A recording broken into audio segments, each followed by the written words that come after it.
we want to introduce and kind of go over in a little bit of the details and the materials that we use in the brand new Chêne Gear Slough Boot. The Slough Boot kind of solves a problem that a lot of us find, whether you're working on the land in the spring and in the summertime getting ready for duck season, or if you're an early season teal hunter, or if you just basically hunt in really shallow water where you don't have that much need for a wader or waist high or anything like that. This boot kind of solves some of those issues. So we've all kind of been in that situation where you're wearing a regular 16-inch knee boot, and you might be planting rice or millet or something like that in a moist soil unit on the property where you like to hunt, or you might be clearing out a beaver dam, trying to get water off the woods that we want in the wintertime. You want that gone in the spring so those trees can grow. Or you might be a springtime turkey hunter who inevitably is going to set up on the side of the slough, and that gobbler is going to be on the other side of the slough, and you're wanting to try to cross it to get to him, and you need a little bit more waterproof protection above the top of that knee boot. You want to know, can I get through this knee-deep water without my boot filling up with water and not being miserable the rest of the day? So that's why we built the Slough Boot. We're trying to solve all those problems that we face in doing all the activities that we all love to do.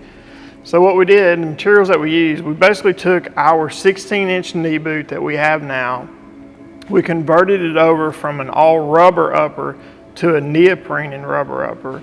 Then we bonded in the 4-layered nylon wader material that we use in our waders and added to it to give you an extra 12 inches of height to be able to cross that water. The difference between the knee boot and the Slough Boot, on the Slough Boot we changed it over to a 3mm neoprene upper, and it has a 2mm air mesh lining in it.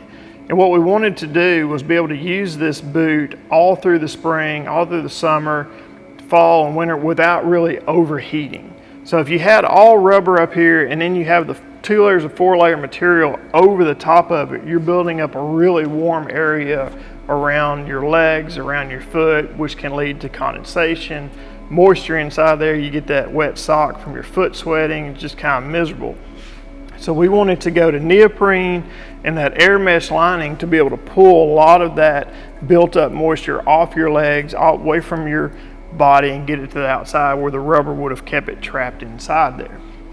So that's the reason why we went to neoprene and not rubber on this top of the boot. Other than that, it's just like the knee boot, all rubber on the foot, up the ankle. We do the EVA midsole, rubber outsole, and then we give you two styles of PU innersole. One's a little bit thicker than the other one, so you can get that custom fit to your foot how you want it.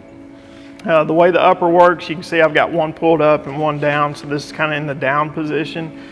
What you can do if you're quickly crossing and you just want to pull it up, just reach down, pull it up, it'll cover the knee, come up above the thigh, and you have this elastic that will keep it in place. If you're wanting to keep it up for a longer period of time in the water, working for longer or crossing a lot longer or even hunting, you can take the strap, unhook it from the side, bring it up and change the adjustment. It'll go anywhere from 9 to 16 inches. Hook it to your belt loop, hook it to your belt, anything like that, and it'll help this stay up much better. So that gives you that extra bit of waterproof material above your knee that we all kind of find ourselves in a situation needing from time to time. This is the new Chêne Gear Slough Boot.